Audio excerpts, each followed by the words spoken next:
wabarakatuh.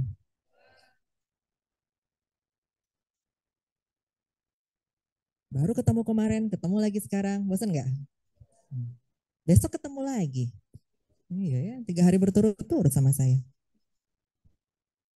Jadi udah diskusi belum? Kelas alfa, beta. Mau gimana besok? Soalnya saya barusan menyaksikan kalau hibrid, menyaksikan gitu crowded banget ya. Mending di rumah. Kalau saya masih di laptop, baca skrip, baca video. Beda. Ya, tahu saya tentang video ya. Soalnya udah dikasih videonya. Tapi eh, saya minta kepada adik-adik semua, walaupun saya tahu sebagian dari kalian itu bukan screenshot, apa deh, screen recording ya. Itu saya harap itu untuk keperluan pribadi aja ya, untuk belajar kembali, tapi tidak untuk di-upload. Oke? Baik, kita mulai materi yang kedua bersama saya di blok 5 ini adalah materi tentang anatomi genitalia feminina.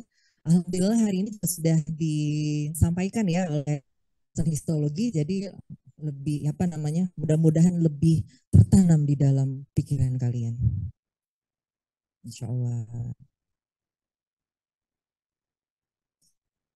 Nah, ini adalah tujuan pembelajarannya agar mahasiswa memahami dan mampu menjelaskan anatomi organ reproduksi wanita serta fungsi yang berkaitan dengan organ tersebut.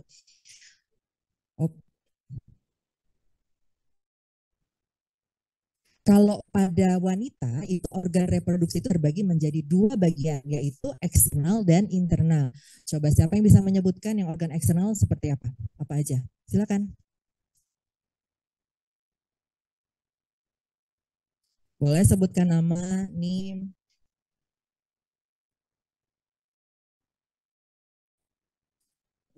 Ini dong, kamu bisa nggak tolong dicatat namanya karena saya agak kerepotan kalau masih mencatat juga ya.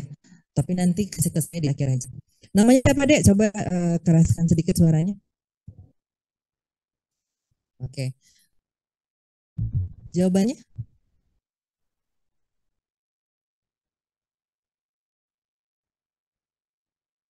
Gandula mame. Oke. Kalau yang sebelah sini ada yang tahu untuk femina interna? Iya, genitalia feminina interna.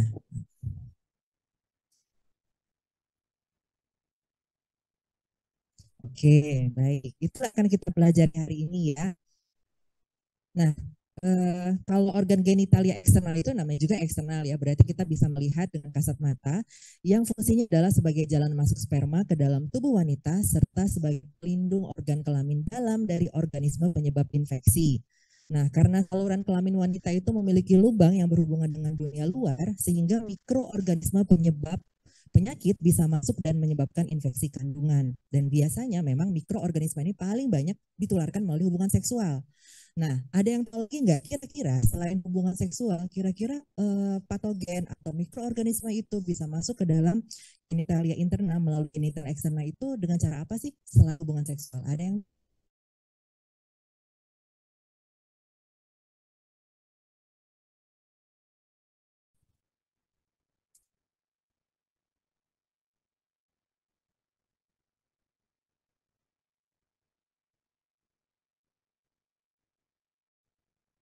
misalnya apa penyakitnya?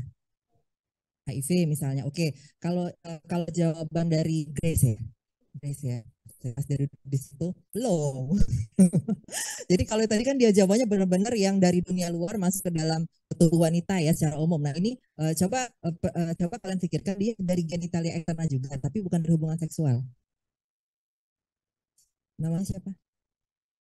Terserah kan dua. Diskusi lah siapa yang ngomong.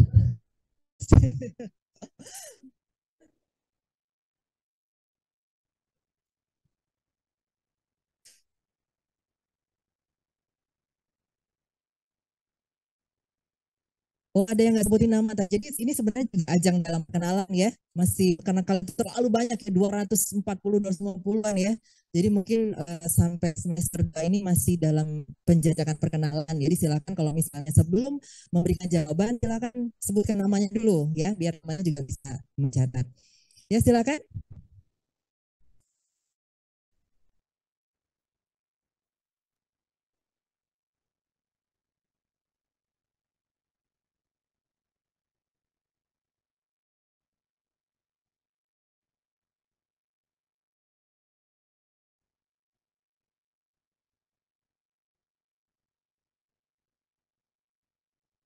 Yang kalau di rumah tuh kalau misalnya temennya ngomong kedengeran nggak ya?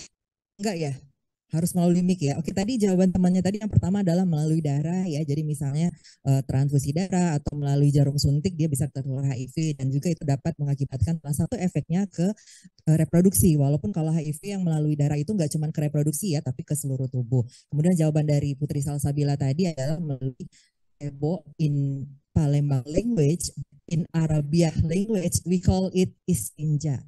Ya, oke. Menyuntikkan dari hadas kecil dan hadas besar. Oke, jadi caranya adalah kalau yang bisa menular, bukan menularkan ya, berarti pokoknya dia intensnya dengan cara arah yang salah. Oke, kalau yang benar yang mana harusnya? Di depan ke belakang ya, karena dari posisi anatominya, kalau pada wanita itu kan dia urinarius dulu, OUI dulu, kemudian vagina, baru anus. Ya. Jadi apa namanya dari depan ke belakang itu adalah yang paling baik. Kalau misalnya dari belakang ke depan maka dikhawatirkan maka yang dari anus bisa ke depan. Oke. Apalagi sayap kanan, sayap kiri, belakang. Ada? 2 detik ya, sayap kiri belakang. Valen. Apa? Oh, dari kelas beta. Ujungnya 44.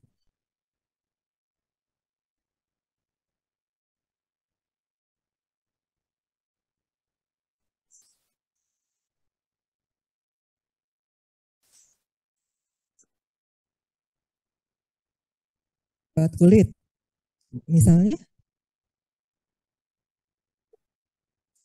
oh, jadi maksudnya mirip sama kayak yang jarum suntik tadi ya. Maksudnya kan melalui darah. Kalau ini misalnya dia sakit biasa gitu ya. Lalu kemudian juga berefek pada sistem reproduksinya. Maksudnya begitu. Ya, oke. Walaupun sebenarnya kalau herpes itu kebanyakan dia tetap lagi pada hubungan seksual sih sebenarnya. Kalau herpes genitalis, tapi kalau misalnya dia herpes simplex, herpes zoster gitu, jarang sih dia langsung langsung kayak misalnya sistemik ke reproduksi jarang. Tapi kalau misalnya jenis herpes genitalis itu biasanya memang karena hubungan seksual ya. Oke, hari ini saya nggak bisa lama-lama ya main-mainnya karena saya ada kerjaan di jam 11-an. Jadi saya percepat aja. Jadi ada lagi beberapa penyebab lain. Padahal pengen jawab gitu ya. Oh iya, surangian ya. Oke, satu orang deh yang di kelas online harus adil. Adinda Nema. Oke, gercep Adinda. Oke, silakan Adinda. Adinda Baik, mau kasih jawab. baik, terima Silakan kasih, Adinda. Dok. Baik, terima kasih atas kesempatannya. Saya Mana? mikroorganisme Coba itu dapat mana sih orangnya? Ini dong. saya, Dok. Enggak on cam dia. On cam Adinda. On cam, Oh Dok. itu. Oke. Ya, gimana? Baik. Apa jawabannya Adinda? Menurut saya mikroorganisme itu selain dapat ditularkan dari jarum suntik, dari kebersihan, juga dapat ditularkan dari faktor kelembaban dari pakaian dalam. Seperti ketika kita selesai istinja tadi harus dikeringkan lagi pakai tisu agar tidak mikroorganisme tadi tidak tumbuh di tempat yang lembab di permukaan genitalia eksternal tadi, Dok. Terima kasih. Oke, baik. Terima kasih Adinda Nesma Medina dari kelas Gamma. Jadi memang benar sekali. Jadi salah satu faktor yang dapat menyebabkan tersebut masuk ke dalam genitalia interna itu adalah karena suhu atau kelembapan ya. Jadi biasa anak kos ya side A, side B, besok kanan, besok side luar, besok side dalam. Mana musim hujan pula ada Nah, musim hujan tidak kering gitu. Ya itu bisa salah satu menjadi faktor ya. Walaupun Adinda bilang mesti pakai tisu, jadi juga hati-hati pakai tisu. Ya. Tisu juga sebenarnya tergantung ya tisunya itu. Ya. Kalau tisunya itu yang murahan, yang berserbuk segala macam itu juga bahkan bisa menjadi salah satu faktor.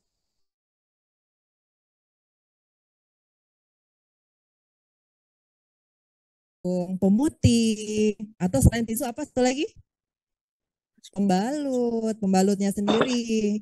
Hemat anak kos tadi kan ya. Jadi harusnya kan dia maksimal 4 jam sekali diganti. hemat tadi kan dari pagi sampai malam baru diganti. Astagfirullah gitu. Jangan ya. Jadi maksimal 4 jam itu sudah diganti.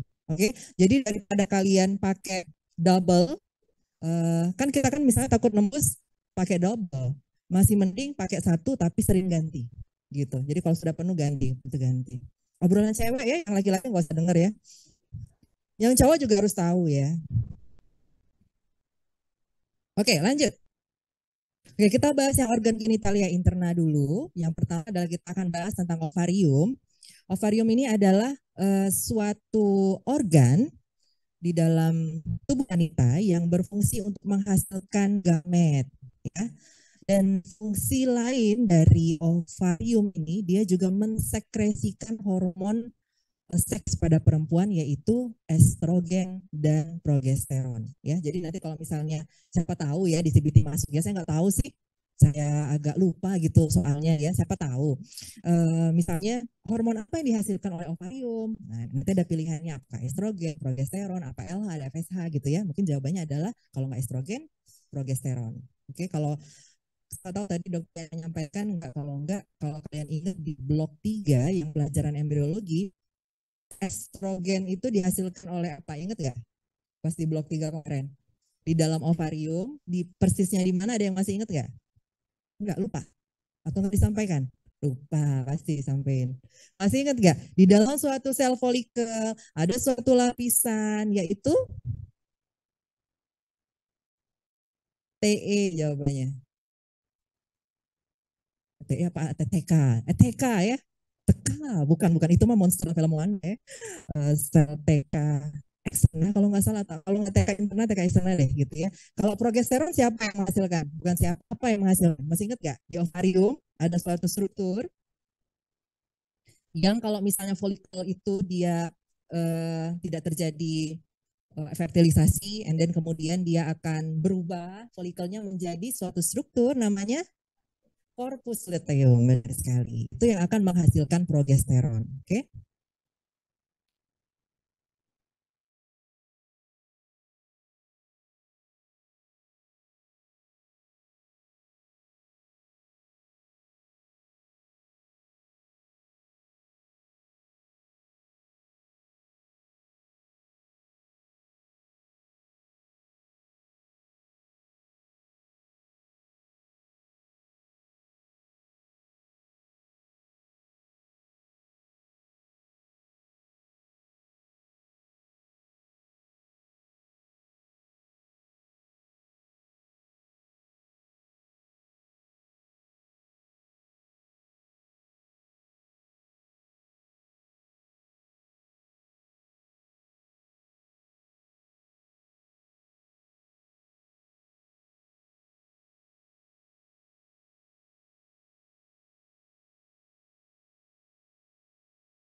Izin dokter, itu suaranya hilang.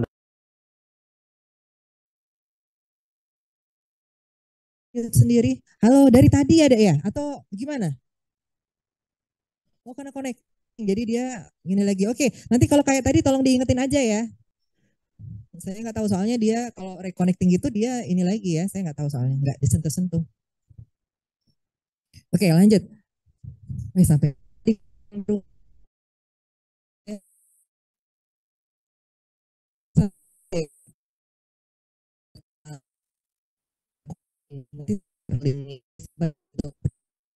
misal Ya,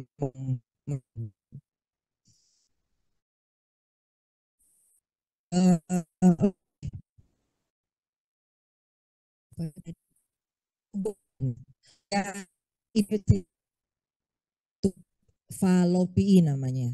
Ya, jadi kalau misalnya organ-organ anatomi ini kalau misalnya ada yang mengidentifikasi dia biasanya dikasih orang itu. Nah, bingung kalau banyak tuh terus kalau PI misalnya gitu kan setelah kita jadi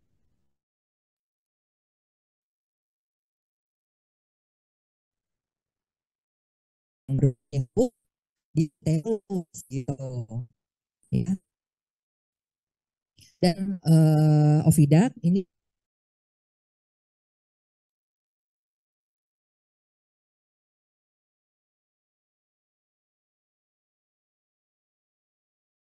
sinyal apa ya? Saya juga pakai net unsri loh padahal. Ingetin ya, kalian juga ingetin ya. Dia fungsinya adalah untuk menerima oosit yang sudah diovulasikan di ovarium, lalu kemudian dia menyediakan tempat untuk fertilisasi. Jadi ibarat kata kalau Romeo dan Juliet atau si spermatozoa dan ovum itu mau cari tempat berkencan, maka si ovidak atau tuba uterina ini menyediakan tempatnya, gitu. Ya. Kalau dulu saya ngajarin embriologi juga. Jadi waktu itu kalau misalnya saya ngajar itu kami membuat cerita antara Romeo dan Juliet sampai dia akhirnya menghasilkan anak ya dan hidup bahagia. Atau kemudian ada juga beberapa pemeran yang durhaka pada orang tuanya menjadi KIT gitu-gitu deh. Ini saya sedikit. Oke, nah kemudian di tuba uterina ini ada beberapa bagian ya. Ini bagian-bagiannya. Yang pertama adalah kalau teorinya kalian bisa baca sendiri aja ya, saya ngeliatin gambarnya nih. Ini adalah tuba uterina. Sepanjang ini, tuba uterina ini terbagi menjadi beberapa bagian. Yang pertama adalah tuba uterina atau tuba pars uterina. Jadi dia masih bagian tuba, tapi dia di bagian uterus ini. Lalu kemudian bagian yang kedua adalah ismus. Ismus di sini ya, yaitu bagian tuba yang menyempit menuju ke uterus. Lalu kemudian bagian ketiga adalah ampula. Ampula ini adalah bagian yang paling luas. Di sini adalah tempat yang paling sering tempat terjadinya fertilisasi di bagian ampula tuba uterina. Lalu kemudian di bagian ini adalah infundibulum yang bagian ujung, di mana di bagian ujung dari infundibulum terdapat fimbriae ya yang kayak apa namanya ini jari-jari yang berfungsi untuk menangkap ovum ketika dia ovulasi dari ovarium. Nah bisa saja nanti kalau nggak salah ya, di bawah ini merupakan tempat yang paling sering terjadi BCD. Jawabannya adalah mulai.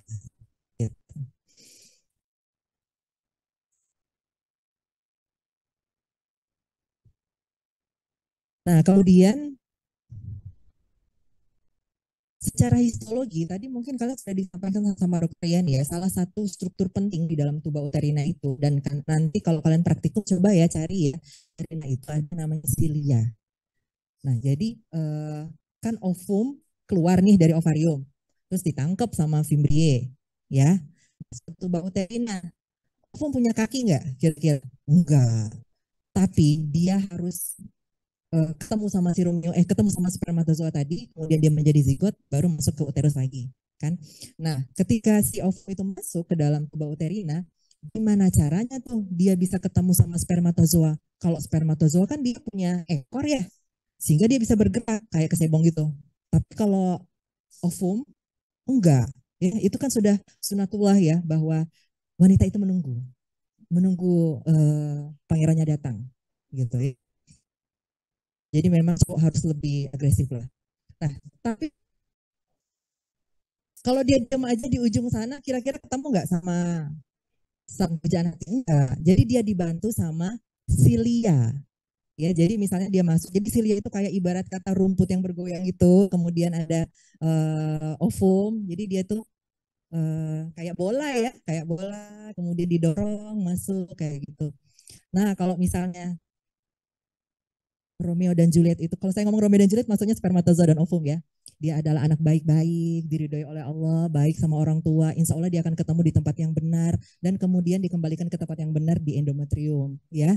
Tapi kalau dia durhaka sebelum dilahirkan, ini anak harusnya dia balik lagi ke situ atau dia janjian ketemunya nggak sesuai tempatnya. Harusnya dia ketemu di tuba uterina, tapi dia malah ketemunya di misalnya di pelvis, di mana sih rongga peritoneum misalnya ya, atau dia ketemunya di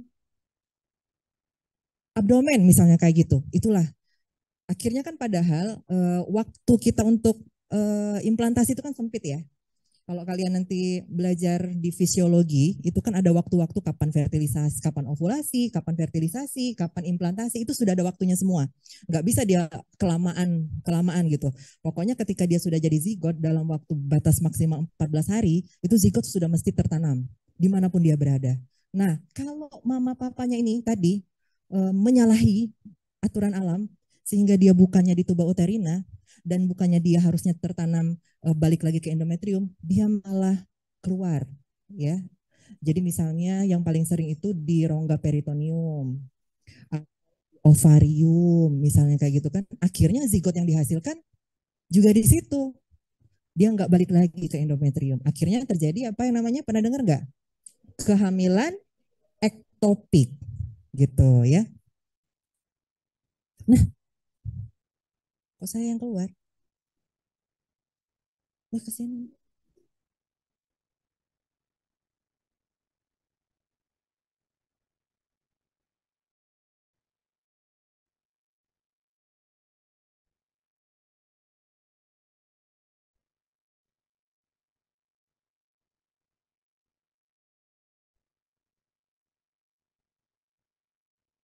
Sampai batas mana dia ada yang di rumah slide-nya tampil?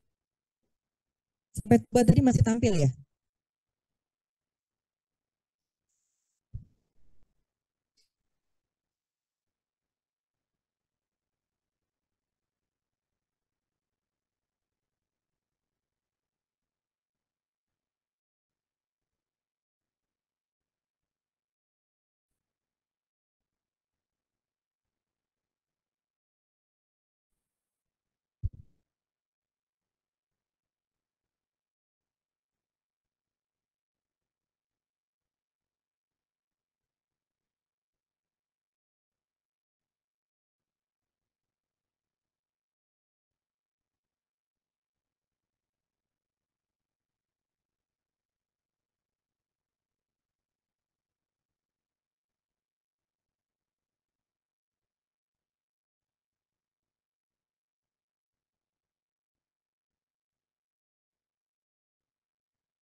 Oke, tes tes.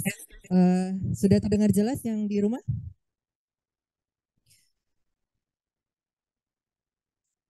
Kita coba lanjutkan ya. Jadi seperti yang saya katakan tadi bahwa proses gerakan dari ovum untuk melakukan fertilasi maupun kemudian zigot kembali lagi ke endometrium untuk melakukan implantasi itu adalah karena jama dari silia, gerakan silia dan juga gerakan peristaltik dari tuba uterina itu sendiri ya. Kemudian sedangkan ada juga di tuba uterina itu adalah sel-sel yang tidak bersilia yang juga akan berfungsi untuk menjaga oosit dan sperma itu tetap terjaga kelembapannya, suasana dan suhu dan kelembapannya agar tetap terjaga untuk terjadinya fertilisasi yang optimal ya. Kemudian nanti ada juga struktur mesosalping namanya yaitu perineum visceral yang menyokong dari tuba uterina. Jadi mulai dari suspensorium ovarii di sini, kemudian ada ligamentum latum. Jadi semua ligamentum yang berada di sekitar uterus ya.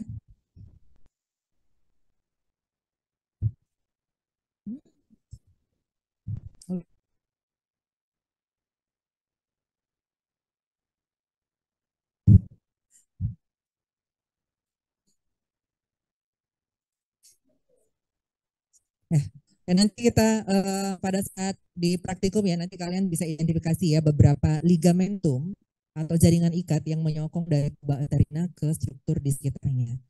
Oke, kita sudah ada ovarium, ada tuba uterina, yang ketiga adalah uterus.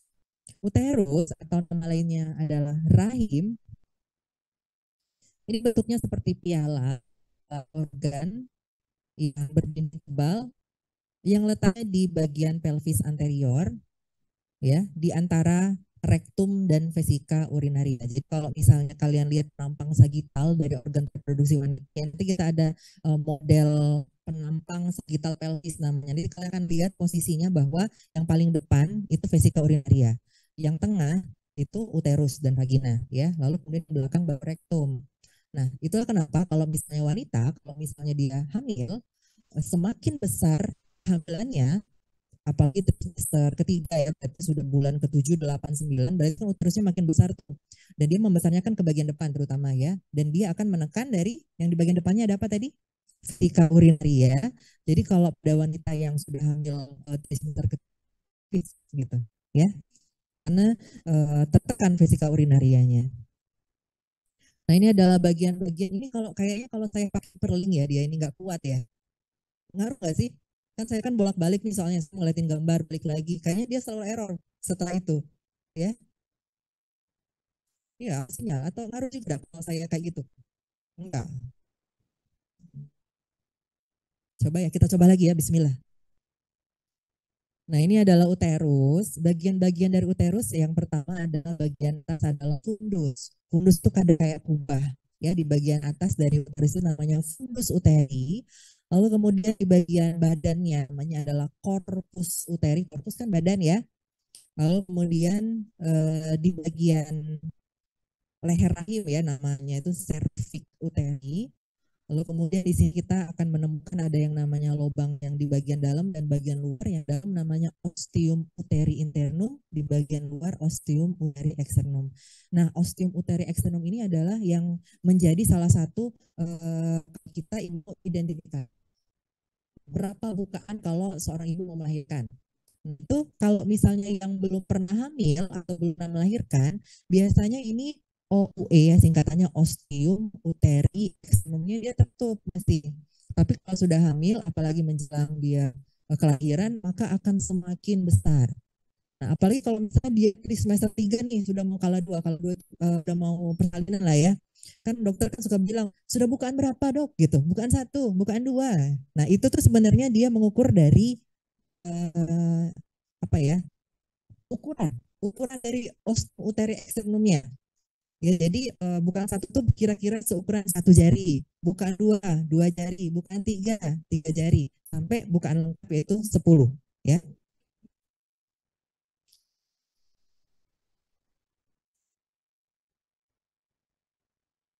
Dan kalau misalnya jadi gini, kebanyakan para wanita sangat mengkhawatirkan proses persalinan ya.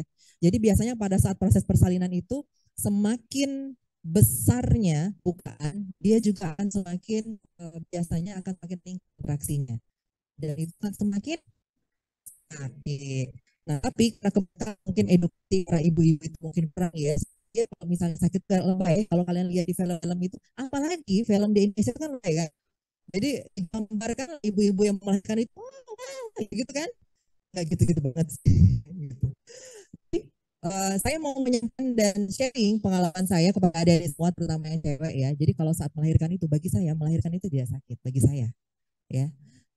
Bukan nggak sakit, berarti kan bakti sarafnya itu ada sakit ya. Tapi maksudnya ditanamkan di pikiran kita itu, semakin rasa sakit itu dirasakan, semakin kontraksi itu makin sering, maka saya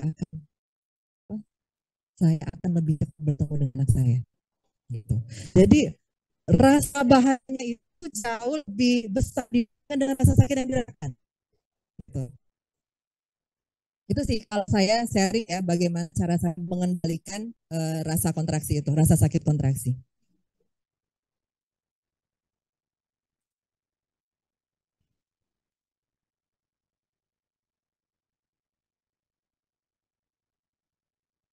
Oke, lanjut. Lagi tadi ya.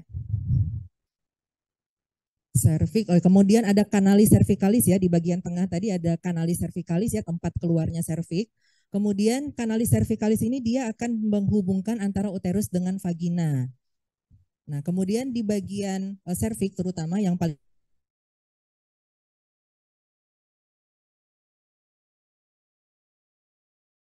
kan nanti kan kalau nggak salah kalian di preparasi histologi itu terpisah-pisah ya, ada uterus, ada tuba uterina, ada serviks kalau nggak salah ya. Nah itu gambaran glandula di serviks lebih banyak banget dibandingkan dengan yang uterus maupun yang tuba uterina ya. Karena memang di bagian serviks ini dia banyak sekali mengandung glandula ya. Karena memang dia fungsinya untuk menghasilkan mukus, bahkan di periode tertentu dia overproduksi dari mukusnya itu salah satu metode KB alami sebenarnya ya, karena dia memblok sperma yang mau masuk pada saat periode tertentu, terutama di periode yang namanya progesteronik gitu ya, pokoknya di mana progesteron itu dia sangat meningkat, itu sudah mau haid biasanya gitu. Nanti di blok 6 kalian belajar ya tentang fisiologi reproduksi. Kemudian juga selain ovarium, tuba uterina, uterus yang kita pelajari, ada suatu struktur yang gak kalah penting juga, yaitu ada bukan organ reproduksi, tapi dia ini adalah suatu peritoneal pouch namanya. Pouch itu sebenarnya bahas artinya apa ya? Terminologinya kantong, pouch, kantong. Oke, kalau ini namanya penampang sagital. Penampang sagital itu kita lihat dari samping. Ini adalah pos pubis nih ya, pos pubis, ini abdomen, ini otot abdomen, ini pubis, ini ada vesika urinaria, ini uterus, ini vagina, ini rektum, ya. Nah, kalau kita lihat dari samping kayak gini, maka kesannya adalah di antara vesika urinaria dan uterus itu ada suatu celah di depan dan di belakang yang paling jelas banget ya, kelihatan celahnya nih, membentuk kayak suatu kantong. Nah, yang depan ini namanya adalah excavatio vesicouterina, suatu kantong atau celah di antara vesika urinaria dan uterus, ya. Lalu kemudian yang di bagian belakang namanya adalah excavatio rectouterina, yaitu suatu celah atau kantong antara rektum dan uterus, atau nama lainnya adalah Douglas. Nah, Douglas yang nemuin, ya. Nah, ini kalau yang bagian anterior excavatio vesicouterina itu sebenarnya jarang banget kita temukan nama itu di klinis ya. Tapi kalau untuk yang excavatio rectouterina itu juga bukan cukup sering ya, tapi ada beberapa kasus klinis tertentu di mana peran dari excavatio rectouterina ini juga cukup berperan lah gitu ya. Contohnya gini, misal pada kasus KIT itu kehamilan ektopik terganggu misalnya ya. Normalnya kita implantasi di endometrium uterus di rahim ya. Tapi kalau terjadi ektopik berarti dia di luar uterusnya. Contoh yang tadi saya sebut tadi di pelvis, ovarium, dan yang paling sering secara epidemiologi itu adalah di tuba uterina. Nggak boleh di tuba uterina, kira-kira boleh nggak implantasi? Tapi kalau nanti kalian belajar histologi ya, antara tuba uterina dengan uterus itu mirip, mirip, nggak sama tapi mirip. Sehingga kalau misalnya dia implantasinya itu di pelvis,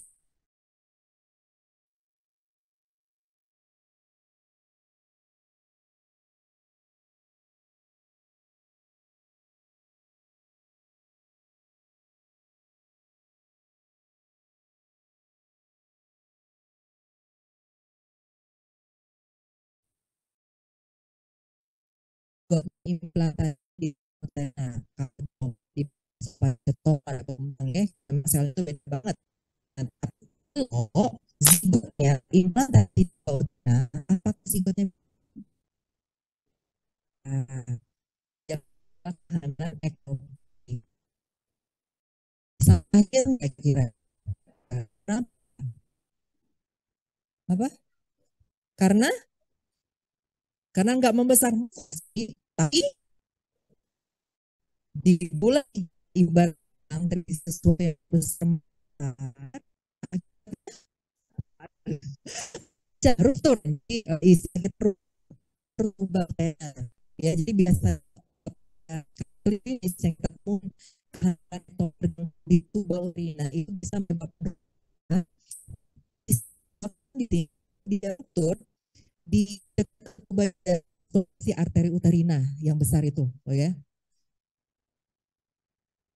Sehingga kalau dia terjadi ruptur pada juga terjadi ruptur di urin arteri yang besar ya di pelvis akibat terjadi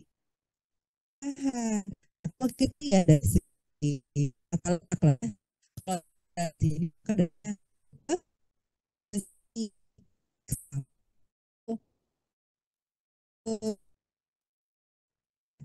nah, di USG kelihatan gitu ya. Tapi kalau misalnya lagi di dusun, misalnya gitu kan ada KTU misalnya kan, ya dokter kan pemeriksaan ini. Nah, dilakukan pemeriksaan ya ini yang dokter baik itu kalau misalnya itu urinary posterior dan vagina akan nyeri di blowing namanya. Jadi kalau misalnya kita balon berisi cairan terus kita sundul-sundul gitu kan beda ya sama balon yang kosong kan. Nah kalau punya suka tadi atau misalnya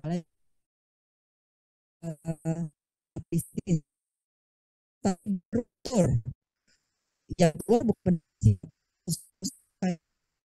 masuk dalam program itu namanya satu juga kalau saya ya. Oke.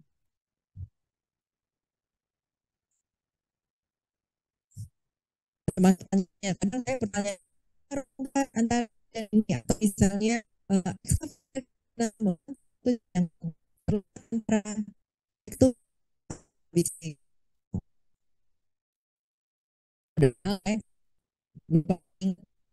aja harus di itu ya berdiri tebal ya.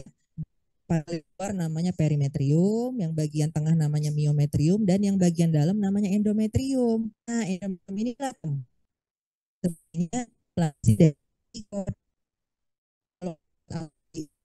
endometrium. Tadi belajar tadi pokoknya pada tuh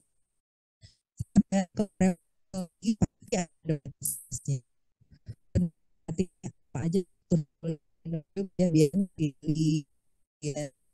gitu, sel-sel. Nah, di endometrium ini secara anatomi deh kita lihat ada stratum fungsionalis sama stratum spinalis. Kok kayak enggak gitu. Jadi terus ya kalau itu kan di endometrium fungsional. Dan kedua, basalis yang rutin pada seorang wanita itu fungsionalisnya saja, sedangkan stratum basalisnya enggak, gitu ya. Jadi stratum basalis ini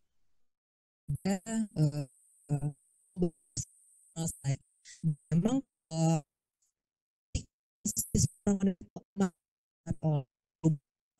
ya, hormon fungsional gagal yang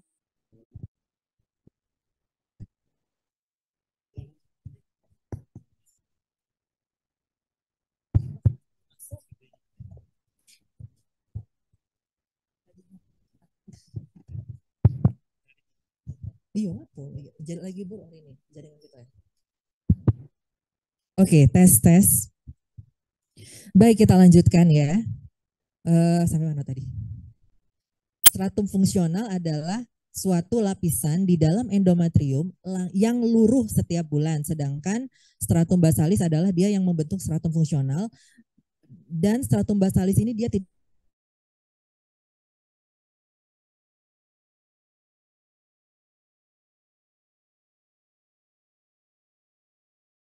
ibarat kata periode menggemburkan. Jadi kan kalau proses kehamilan itu kita mengibaratkan dengan menanam benih di ladang. Ya, benihnya itu adalah zigot, ladangnya itu adalah endometrium. Agar zigotnya itu atau benihnya itu dapat tumbuh dengan subur, tentunya ladangnya harus subur dong. Gitu. Nah, yang berfungsi untuk menyuburkan endometrium itu adalah dua hormon. Yang paling utama yaitu estrogen dan progesteron. Nah, nanti kan ada tabel, ada ininya ya, ada periode-periodenya gitu, di mana saat yang paling baik pada saat implantasi itu adalah pada saat estrogen dan progesteron itu tinggi banget gitu. Tapi kalau nggak terjadi fertilisasi, tidak terjadi kehamilan, maka nanti dia progesteronnya turun, estrogen turun, akibatnya stratum fungsionalnya juga nggak ada yang mempertahankannya ya. Jadi luruh semuanya. Jadi ibarat kata kalau ladang, nah udah kati benih gitu, ngapoi gitu kan, jadi akhirnya sudah diilangin lagi gitu. Walaupun kalau manusia nggak gitu ya, kalau udah katik benih sudah tunggu sampai ada benihnya gitu kan. Nah tapi kalau endometrium manusia itu nggak gitu, dia ada periodenya di mana dia subur, kalau enggak ya sudah dihancurkan, diluruhkan dan keluar. Tapi kok bisa ada darahnya? Kita lihat di stratum fungsional ini ya. Ini kan ada beberapa arteri ya, arteri atau vaskularisasi pada uterus ya. Yang pertama adalah arteri uterina yang paling besar, yang terbentang dari atau merupakan percabangan dari arteri iliaca interna yang bercabang ke arteri uterina dari tubuh.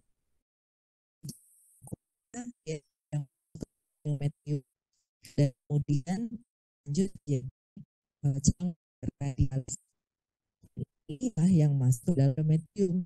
Dari sini dia akan berkembang lagi menjadi arteri spiralis dan arteri slide latin apa saya. Nah, coba cari di Sobota ya atau di ya. Slide arteri di sini bahasa Latin. Nah, yang tiap bulan luruh bersama stratum fungsional pada periode stasi seorang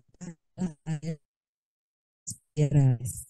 Ya, jadi pada periodenya berupa arteri itu peluang bersama struktural periode. Tahu udah jawabannya? Arti? Oke.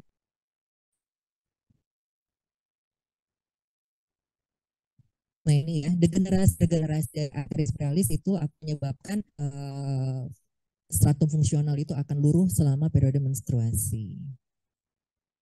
Nah, yang terakhir ada vagina tutup ya.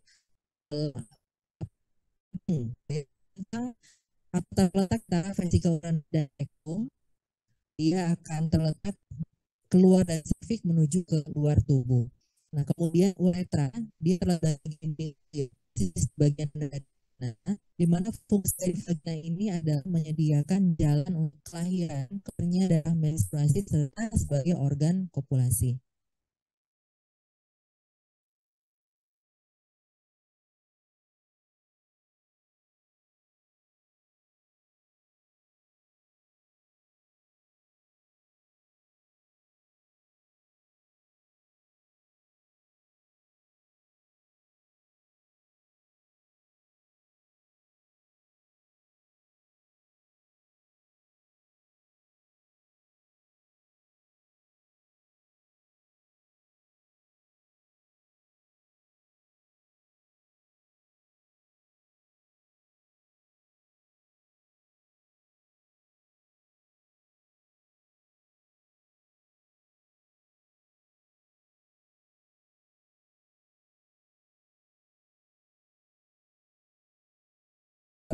saya kuliah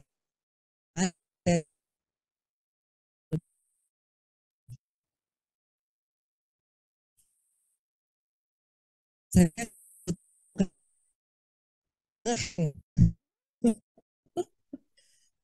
nggak tahu mau ngomong apa sudahnya itu. Oke, kita kembali ke bagian itu.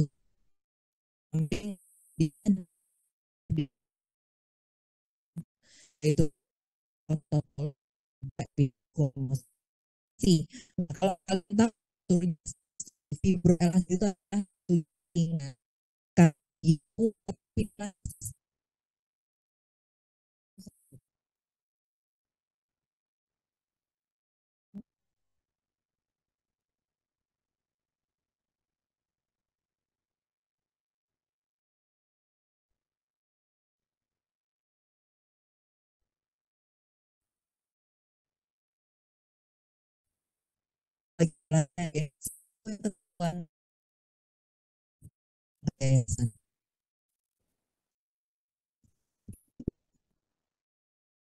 webinar. Oke, ada dari tiga jaringan ya, yaitu fibroelastis. Fibroelastis berarti dia jaringan ikat yang sangat kuat, tapi dia elastis. Kenapa gitu? Karena gini, kalau bayi dia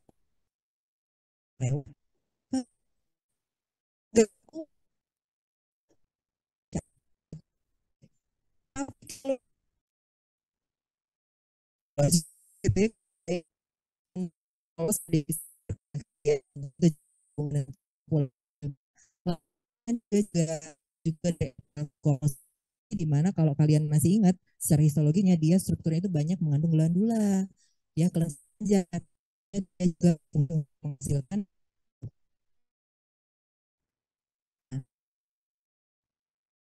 pokok namanya himen lanjut bagian himen kemudian bagian pos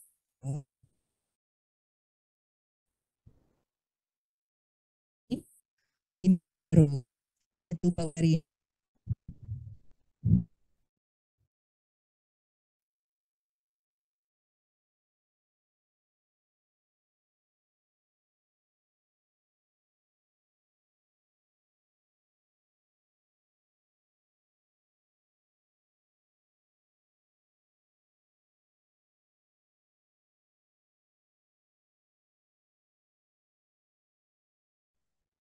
Oke, baik. Sekarang kita akan lanjutkan ke bagian eksternal.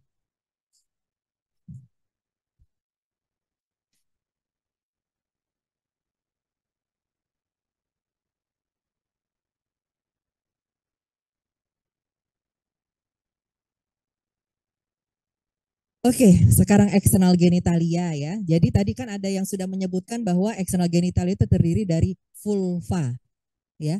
Vulva, apalagi tadi perineum sama glandula mame. Nah, nanti kalau perineum nanti kita akan bahas lebih detail strukturnya segala macam itu di kuliahnya Dr. Tri, pelvis dan perineum. Jadi saya akan bahas tentang vulva dan glandula mame.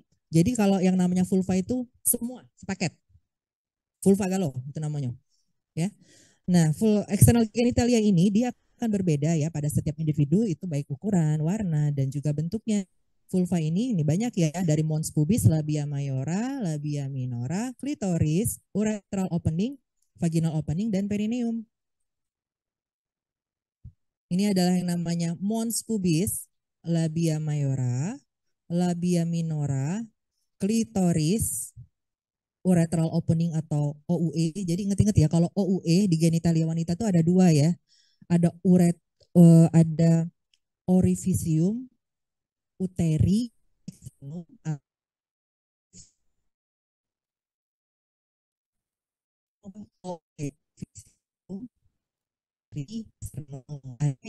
orificium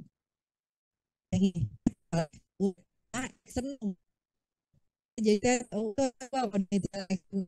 ada yang uterus, ada yang fa gitu Pak. Beda salurannya dari saluran urinarius, ada itu lagi saluran genitalia ya reproduksi.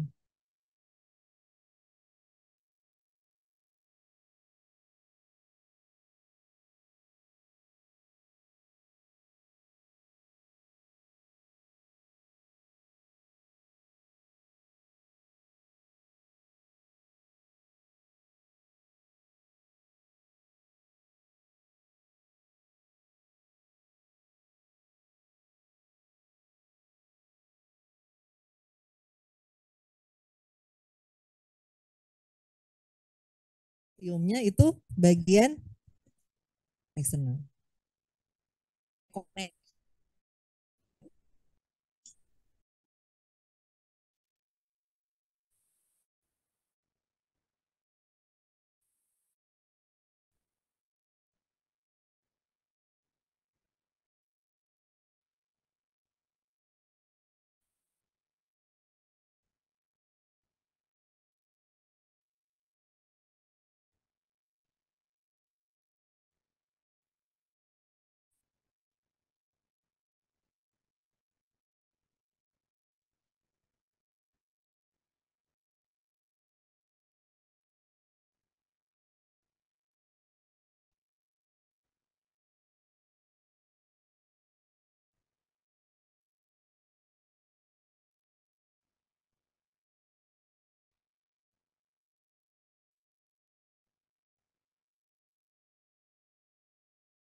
Oke, mari kita mulai lagi ya membahas tentang genitalia eksterna.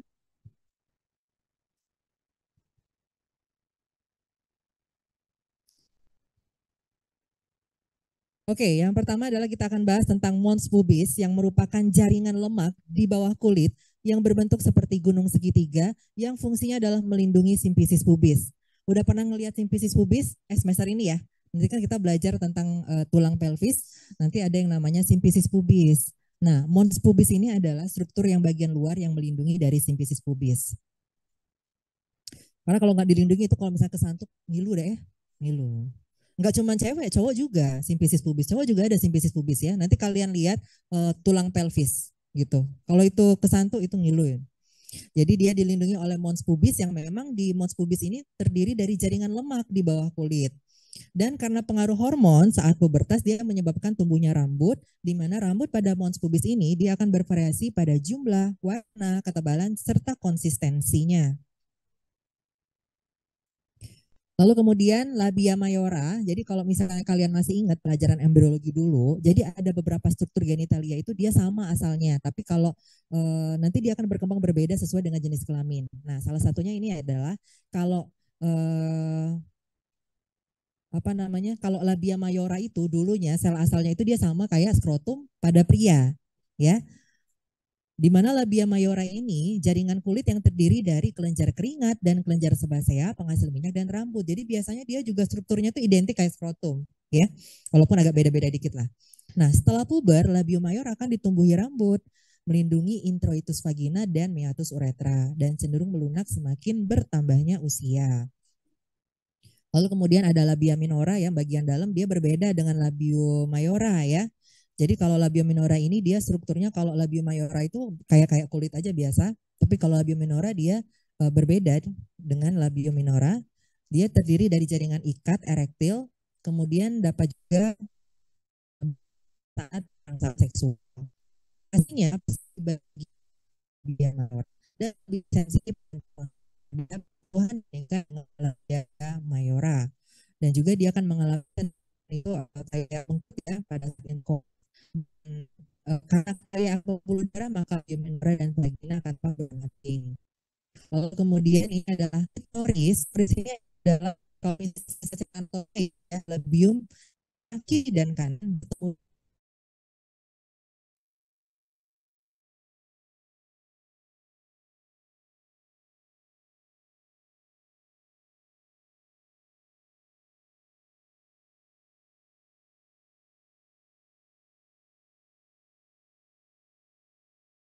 ini lipat kulit dengan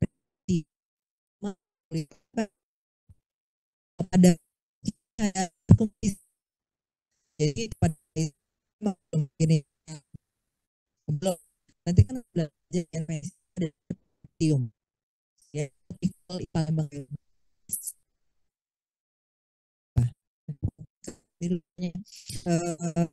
Bapak bahasa anatominya namanya adalah prepusium. Nah, kalau kalian sirkumsisi, yang dipotong adalah bukan pennya, ada prepusium. Oke. Nah, kalian pernah dengar? Kalian pernah dengar hitam pada wanita? Pernah dengar nggak? Pernah. Potongnya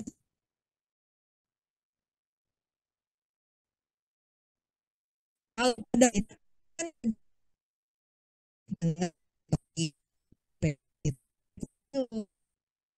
juga kalau pada pria prepusium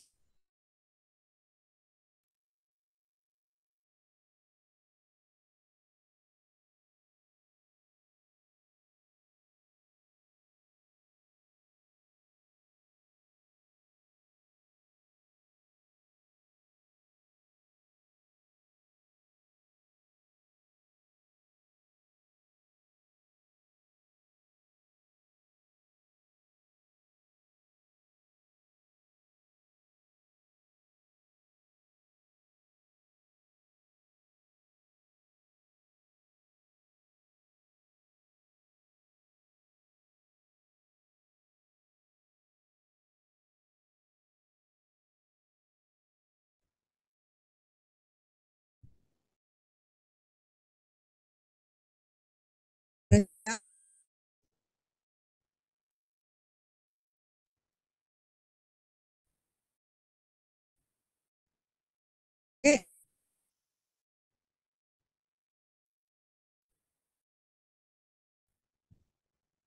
oh iya, memang kalau dulu tuh dipotong deh ya.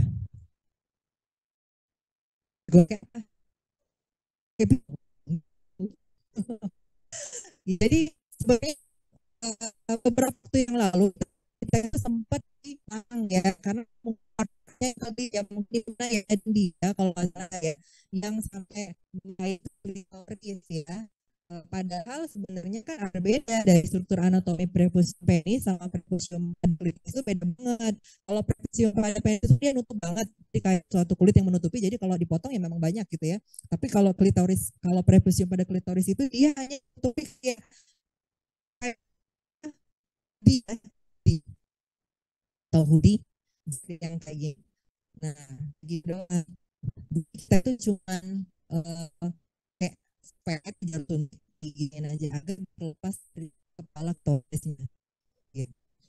Kalau dia lengket, antara si sama klinisnya itu lengket, itu nanti apa namanya banyak kotoran. Jadi mesti berhitung atau sirum untuk higienis.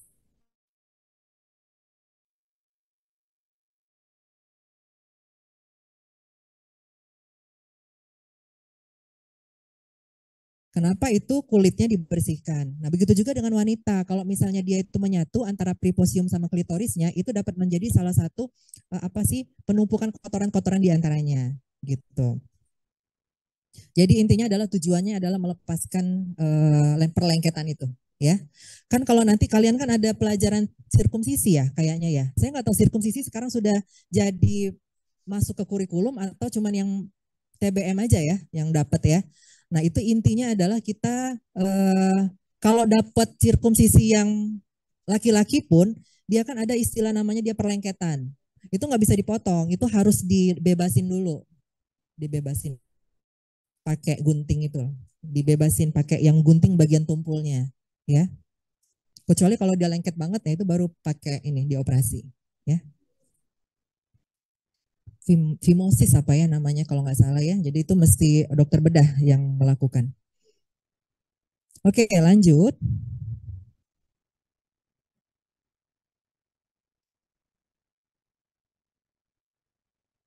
Biasanya saya tanya satu-satu nih kalau salah ya. Jadi belajar sendiri aja. Nah, Kemudian kita masuk ke struktur berikutnya yaitu introitus vagina atau ostium vagina atau lubang masuknya vagina yang dilapisi oleh lapisan tipis yang disebut dengan himen. Dan keberadaan himen ini digunakan untuk menentukan virginity seseorang biasanya, ya. Namun kita harus tahu beberapa fakta bahwa memang ada beberapa wanita yang lahir tanpa himen, ya. Dan himen juga dapat robek oleh beberapa sebab selain aktivitas seksual, misalnya jatuh dari sepeda atau trauma apapun, ya. Dan kekuatan himen pada setiap wanita bervariasi. Karena itu pada saat pertama kali melakukan hubungan seksual, himen itu bisa robek, bisa juga tidak, bisa mengeluarkan darah, bisa juga tidak. Tergantung dari elastisitas himen masing-masing. Kalau misalnya yang nonton film ini, coba ya.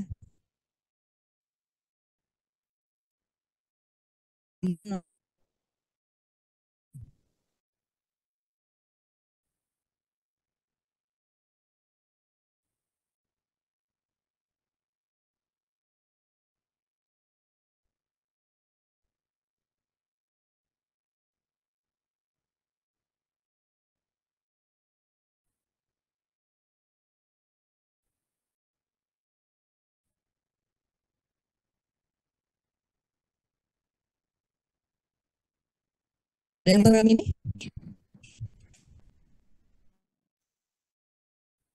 Adalah keluarga yang kolot dan ortodoks. Tapi memeriksa ranjang pengantin anak kami setelah malam pengantin mereka, itu suatu tradisi dalam keluarga. Karena kesucian itu, masa pernikahan bisa terhindar dari masa lalu. Yang bisa merusaknya adalah keluarga yang kolot. Ya, adalah suaranya. Yang di rumah kedengeran nggak suaranya?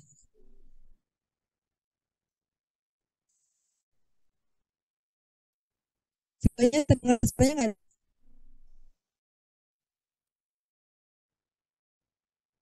Oke. Dan ortodoks.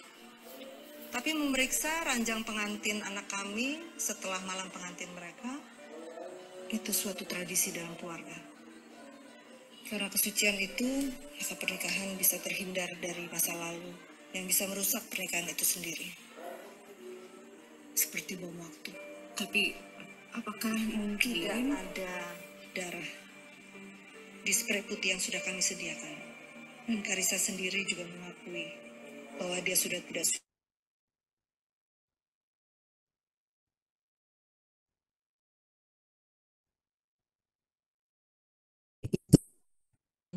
Ya,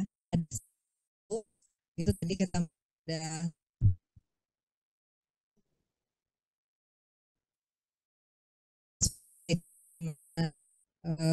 Karissa namanya ya.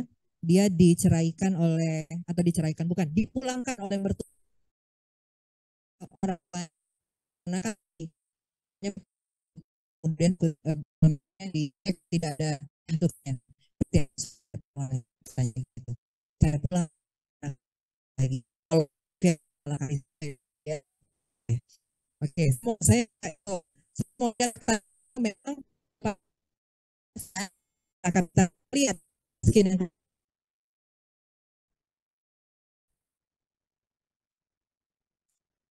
kita lihat skin yang kedua.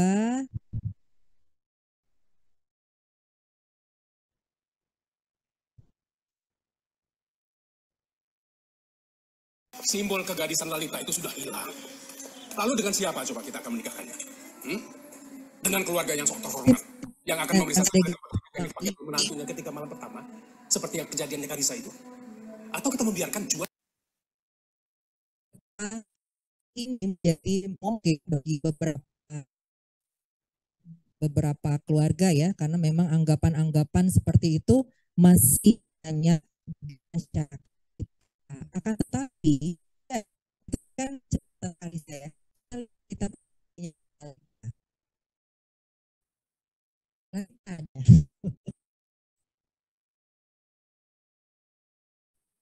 apa yang dipakai ya sudah nonton yang belum tahu.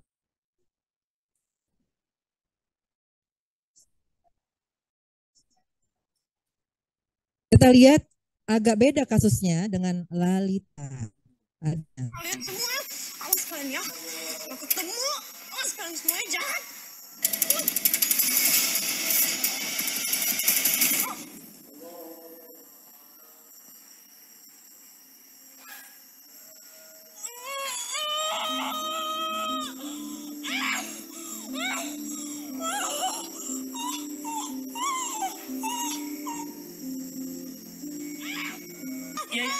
Iya, ini bisa. Gimana nih, Pak? Sakit apanya? Lu hamil? Enggak lah, stupid. Ada ya. Jadi ini anaknya untuk memberikan untuk menjelaskan dari Lalita sesuai dengan tadi. Kalau dia menjelaskan pada orang tua Lalita. Siapa yang mau?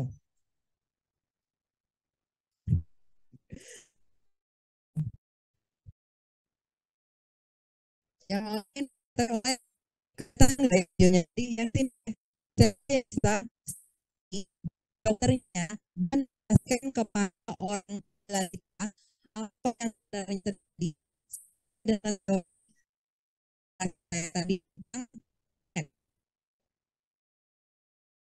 Oh, iya, Pak.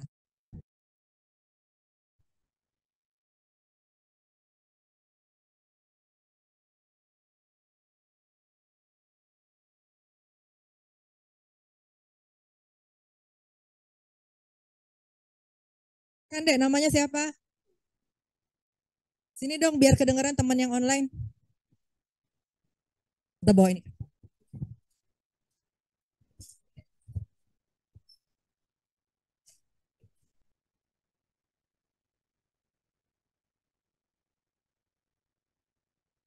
Perkenalkan, nama saya Rani Murdiatri, nomor NIM-nya 079 dari kelas beta. Berdasarkan yang kita lihat tadi kan dia kan jalanin berdasarkan kita lihat tadi itu kan si siapa tadi namanya? Lalita itu tadi kan nabrak pohon kan. Nabrak pohon tuh bagian ya ini bagian genitalianya. Terus tuh dia merasakan sakit itu ternyata mungkin ada robekan pada himen gara-gara tumburan sama pohon itu tadi.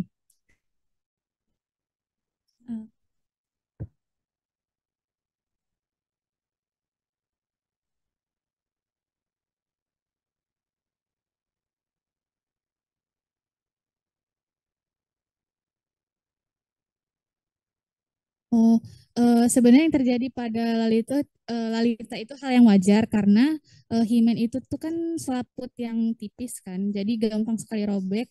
Terutama kalau ada terjadi tumburan seperti itu, maka rentan sekali himen atau selaput tipis tadi bisa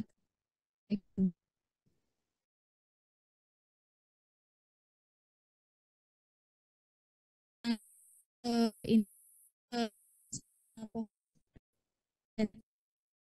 pada himen gitu.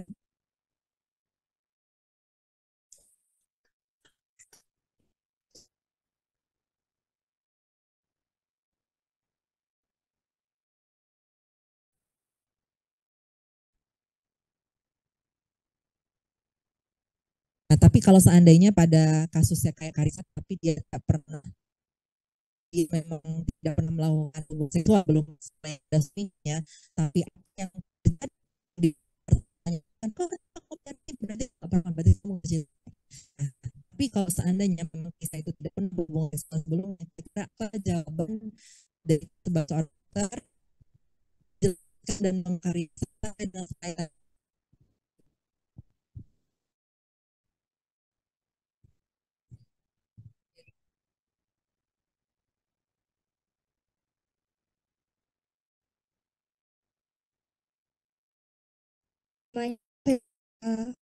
Dari kelas beta bilangnya 04.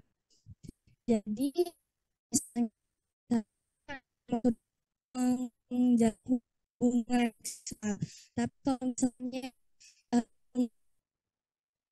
dia belum pernah seksual, tapi pasti dia darah pun walaupun himen itu selaput tipis yang mudah robek, tapi dia juga bisa bersifat meskipun sudah melakukan hubungan seksual, himen itu tidak mengalami robek juga awal ini yang berarti mungkin hingga ketika dimasukkan boleh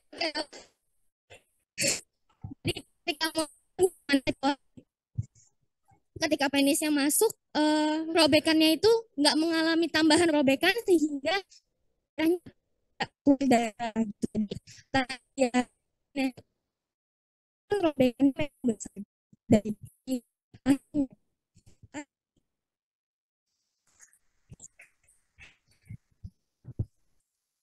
pasti kita lihat kalau di dalamnya dia ya.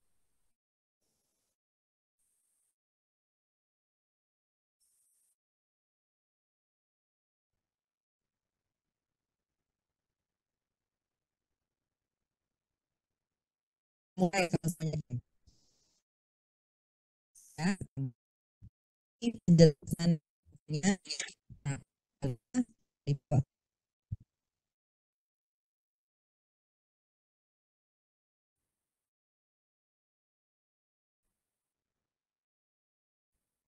rasa sakit yang dirasa karena robeknya selaput darah. Itu bisa saja terjadi.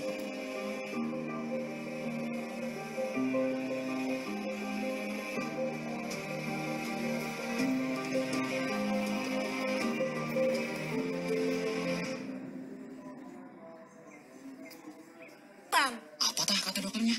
Rusaknya selaput darah Tidak selalu disebabkan karena hubungan seksual. Bisa jadi karena terjatuh atau cedera saat berolahraga, cedera saat berkuda, atau cedera saat bersepeda.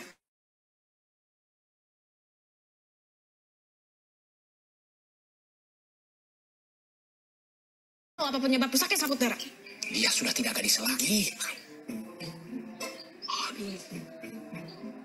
Aku siap divisum.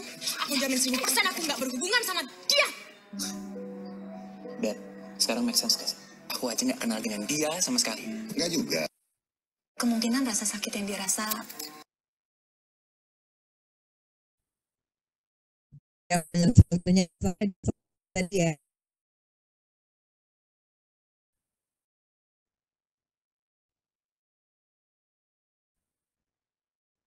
Juga selaput darah ya, padahal selaput darah gitu, bukan selaput darah. Rusaknya selaput darah tidak selalu disebabkan karena hubungan seksual. Bisa jadi karena terjatuh.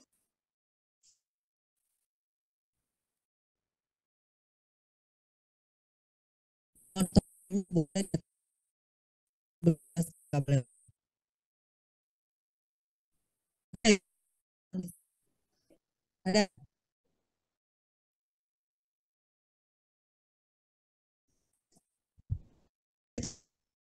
ya, hari yang lalu saya nonton film itu dan saya mendapatkan ide untuk menampilkan itu di kuliah saya. Jadi baru ini menampilkan video itu.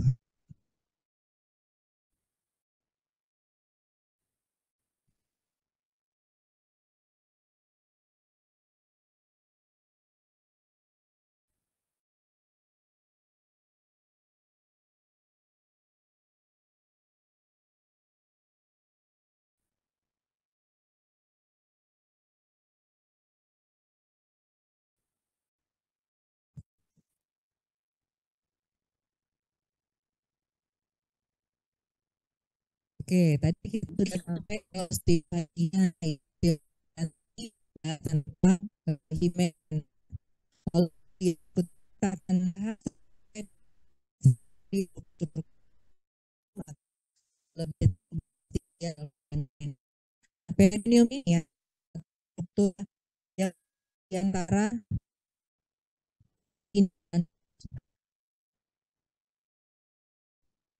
sama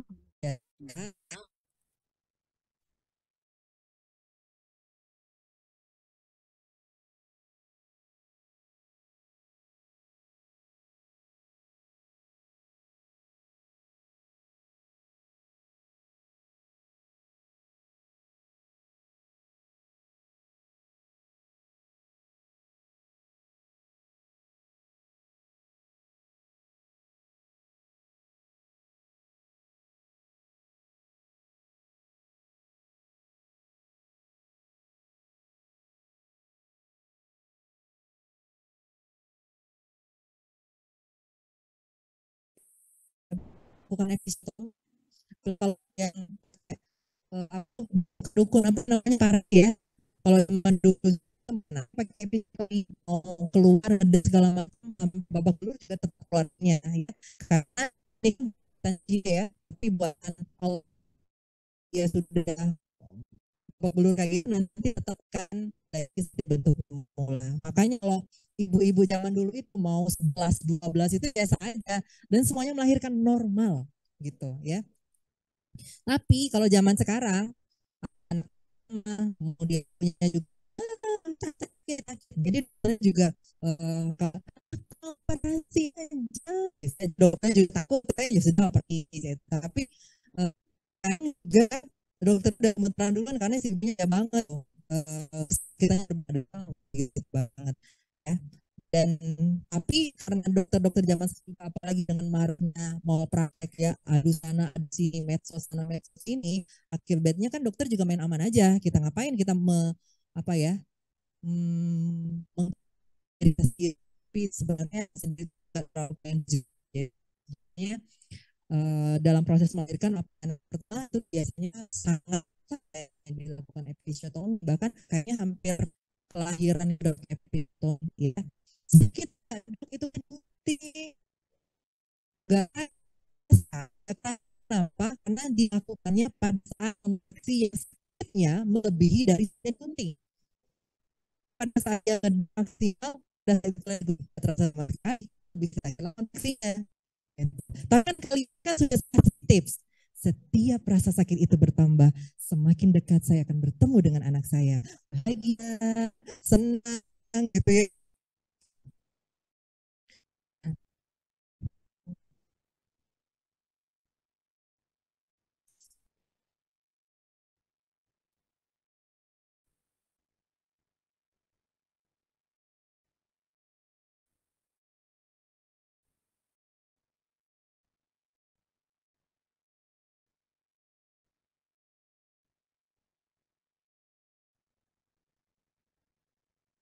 Nah, kalau misalnya ini adalah ostium vagina ya, maka perineum dari sini sedikit ini lah.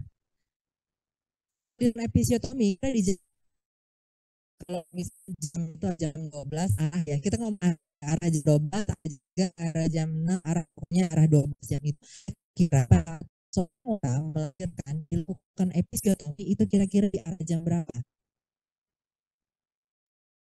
Jam 6. Jika dilakukan di arah jam 6 pada saat kontraksi maksimal, maka akibatnya akan terjadi robek anus.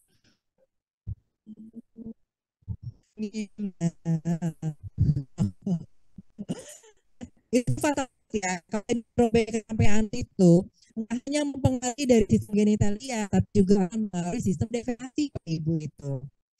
Harus jam berapa? Jam 4, jam berapa lagi? Jam 5, jam berapa lagi? Jam 7, jam 8. Terus?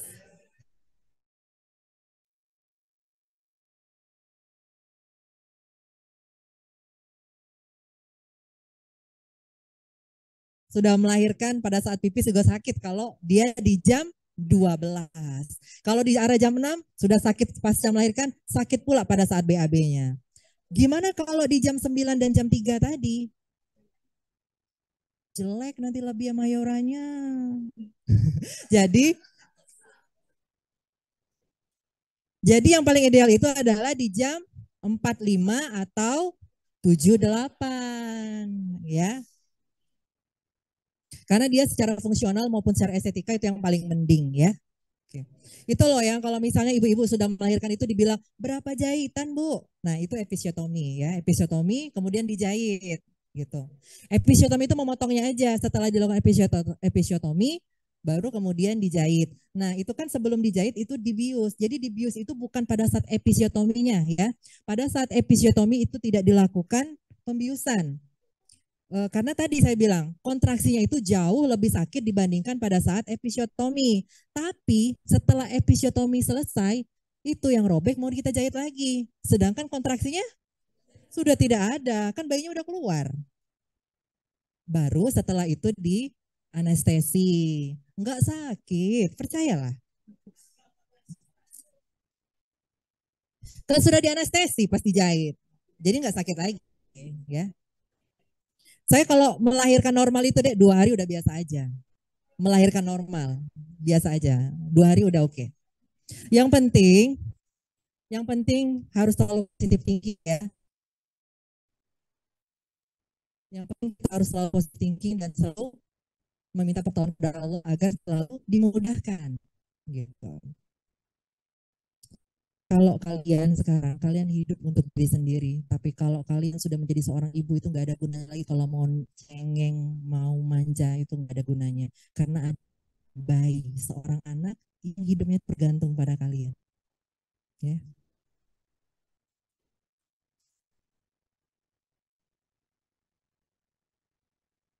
Jangan aja manja, nanti kalau udah jadi ibu beda banget loh, beda banget nanti. Oke, yang terakhir, tadi kita sudah vulva, perineum, dan sekarang tadi adalah glandula mame ya. Jadi glandula mame ini adalah suatu keringat yang termodifikasi yang terdiri dari 15 sampai 25 lobus ya yang terletak melingkar dan kemudian jaringan keluarnya disebut dengan nipple. Lalu kemudian di sekeliling nipple nanti ada areola ya yang merupakan jaringan yang terpigmentasi lebih gelap yang mengelilingi nipple. Lalu kemudian ada juga ligamentum suspensorium yang menyokong dari kelenjar mame ini. Dan setiap lobus itu terdiri dari glandula alveoli yang menghasilkan air susu pada wanita yang. Lalu kemudian setiap komponen dari glandular alveolar akan diteruskan ke ductus lactiferus, lalu kemudian masuk ke sinus lactiferus. Saya lihat gambarnya aja deh. Nah ini gambarnya. Nah ini. Setiap glandula mame itu terdiri dari 15 sampai 25 lobus. Nah, ini lobus itu kantongnya ya.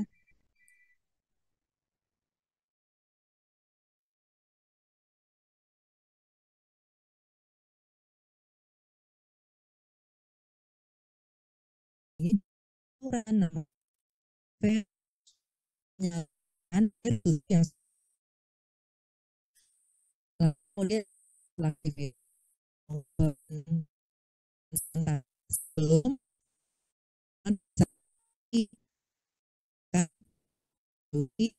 mame ya. Penyokong dari glandula mame ini ya terdiri dari musculus pectoralis mayor, musculus serratus anterior dan juga ligamentum penyokongnya. Jadi kalau misalnya sebenarnya zaman sekarang banyak sekali wanita yang berbesar ya demi padahal sebenarnya kalau misalnya kan ya. Jadi kalau yang dengan maka tingkatkan menemukan jaringan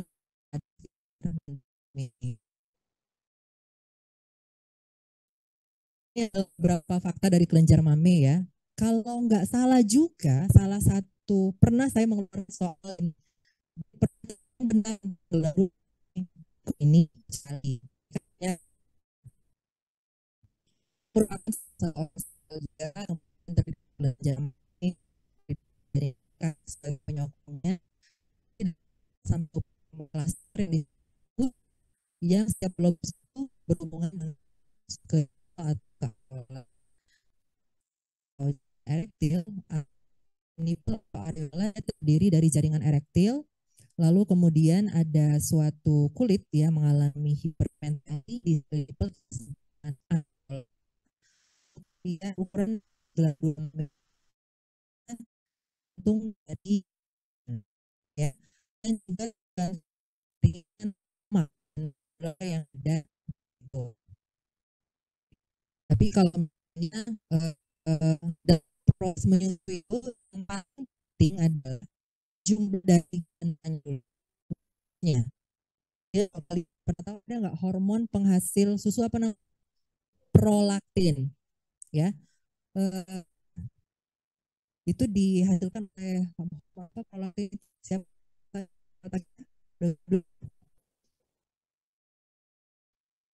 di lumpuh belajar ya belajar sementara pun kita belajar organ-organ otak. Nah salah satu bahan dari dia mau hasil prolaktin ya. Nah, jadi hormon prolaktin ini bahkan sudah dirangsang oleh ahli kuning yang banyak banget imunnya sebelum tapi pada kita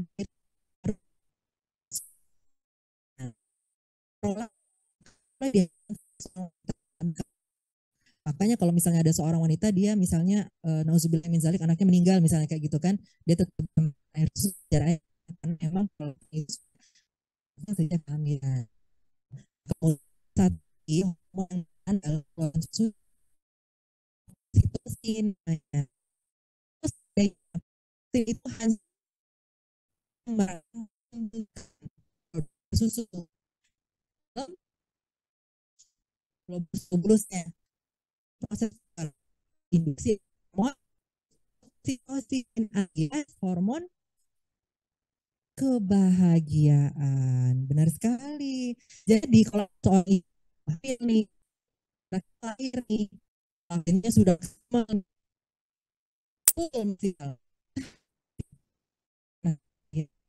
baby blues. Tahu baby blues? Baby pada baby perempuan pertama luar biasa belum lagi di Masya Allah. Nah,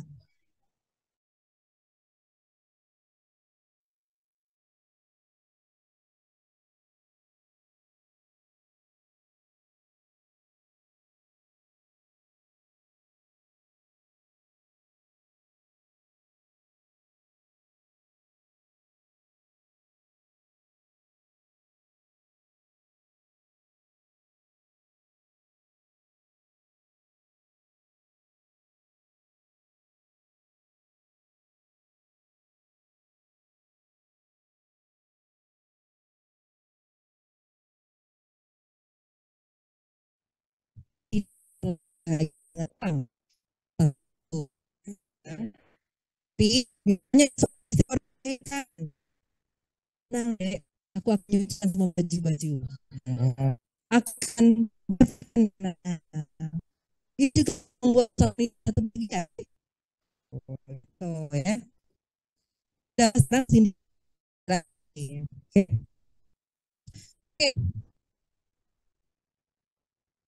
benign breast change refer to fibrokisis. Nah nanti setelah proses jadi kan akan ada beberapa lainnya jadi seperti bahwa ada yang paling sering ya kan jika itu lagi yang memang tuh bukan keganasan dia berubah menjadi kista jahat bukan tumor gitu ya fibrosis namanya. Dan biasanya itu benjolan-benjolannya isi kista, isi jaring mengikat dan bukan kanker. Jadi biasanya kalau wanita itu melakukan studi tahu ya, periksa payudara sendiri setiap rutin ini ya, karena ini cukup membantu yang mencegah kanker lanjut.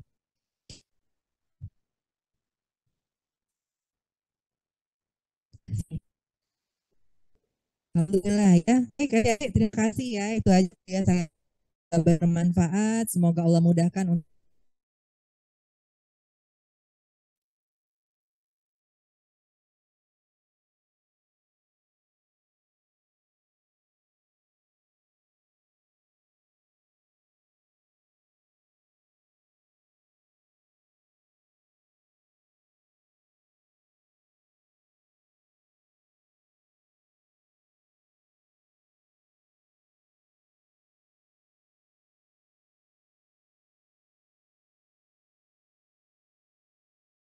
dapat ya.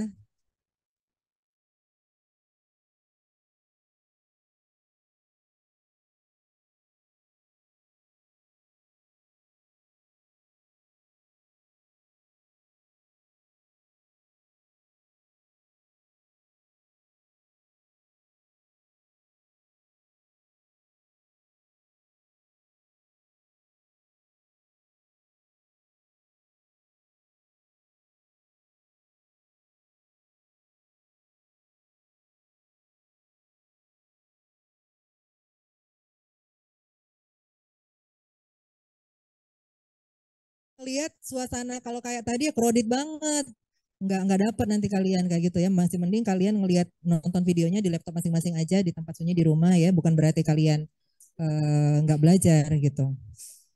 Ya mungkin nanti akan disampaikan juga sama Dokter Ulan ya gimana mekanismenya, kapan in-house-nya, kapan praktikum yang di Madang, kapan yang praktikum di Indralaya, nanti akan disampaikan oleh Ketua Blok. Tapi yang pasti yang paling dekat adalah besok hari Kamis saya mau asistensi praktikum penayangan video-video diseksi. Ya kenapa kita nggak offline Dok? Karena memang kita nggak ada preparat yang diseksi dari awal banget. Semua sudah kebuka, jadi nggak ada kita. Jadi memang diseksi yang dari awal banget. Ya mulai dari kulit dibuka ya, gitu-gitu. Kemudian saya juga sudah share ya di grup koordinator, ada ganti pretest dan ganti kuis yang kemarin ya, jadi nggak usah kuis deh. Itu menggambar pakai tulisan tangan di kertas A4 atau apapun ya. Lalu kemudian nanti dia diupload di Gform yang sudah saya kasih. Bukan mengupload fotonya, bukan. Nanti kepenuhan nanti Gform saya. Jadi dia berupa link G Drive kalian. Itu kan saya bisa lihat tanpa saya menyimpan. Gitu ya. Jadi yang kalian upload itu link Google Drive, bukan gambarnya. Dan tulisan tangan. Dok mau yang tipe ini terserah. Saya membebaskan adik-adik mau gambarnya, mau pakai yang kayak kemarin saya contohin warna, mau pakai yang gambar, mau pakai angka juga boleh deh. Boleh, terserah. Yang penting kalian hafal. Itu. Ya.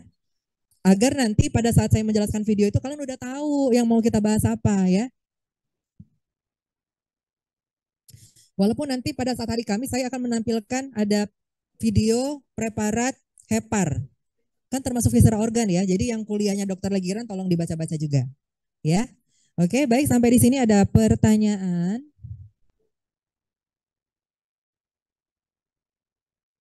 Ada pertanyaan silakan.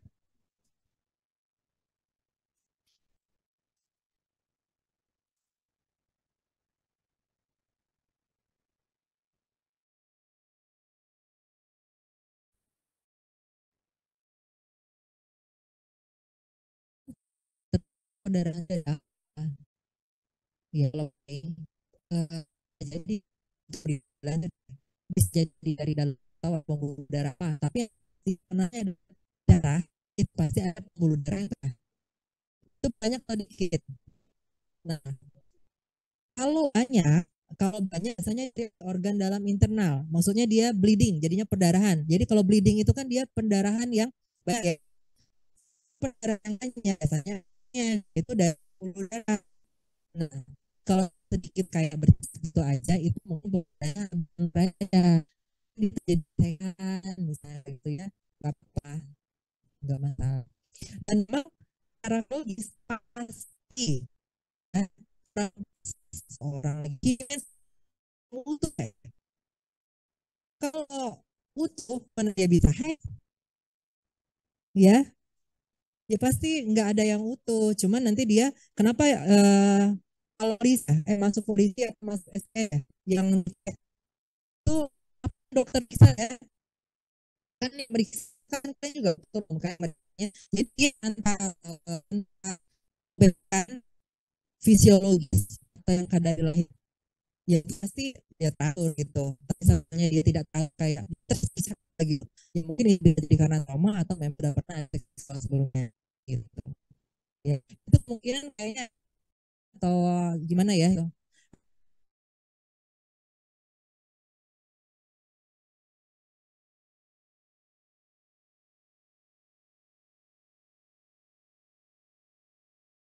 Silakan. Yang online juga boleh nanya ya, silakan tulis di chat. Ya, silakan.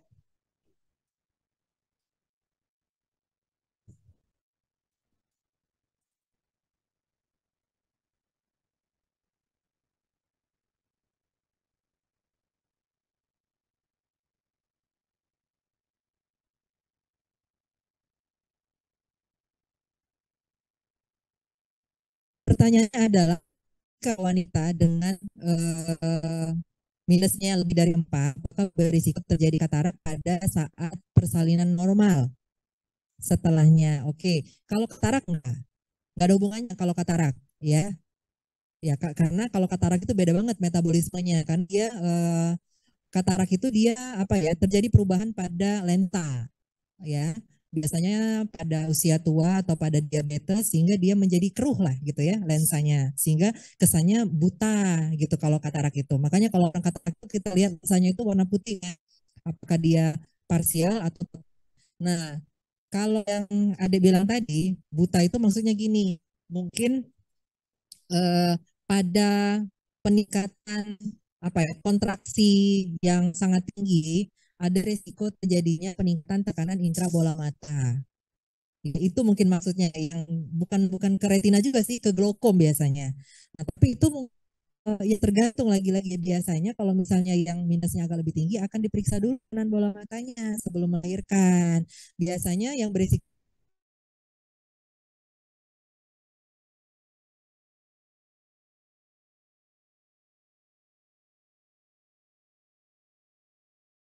tekanan bola mata. Jika memang pada saat itu ibunya itu tekanan bola matanya tinggi, maka pasti akan dikasih tindakan dulu untuk menurunkan tekanan bola matanya. Tapi kalau misalnya dia pada saat melahirkan tekanan bola matanya lagi tinggi, ya ada kemungkinan berisiko terjadinya glaukom. Glaukom itu kan yang kebutaan diakibatkan tekanan bola mata yang sangat tinggi, gitu. Nah, jadi harus dicek dulu tekanan bola mata ibu-ibu dengan minus tinggi sebelum melahirkan. Diturunin dulu tekanan bola mata, kan ada obatnya kan, ada obat tetes mata untuk menurunkan. Tapi kalau dia sebelum persalinan tekanan bola matanya udah normal, nggak masalah. Ya. Tadi mau nanya.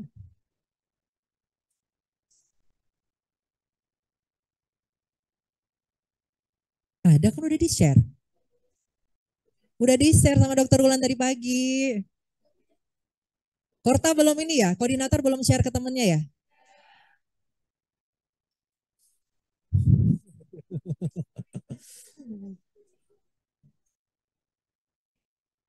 Ada pertanyaan lagi? Yang online? Ada pertanyaan? Oke, jadi besok kita praktikumnya kita akan penayangan video ya. Jadi silakan online di rumah masing-masing aja.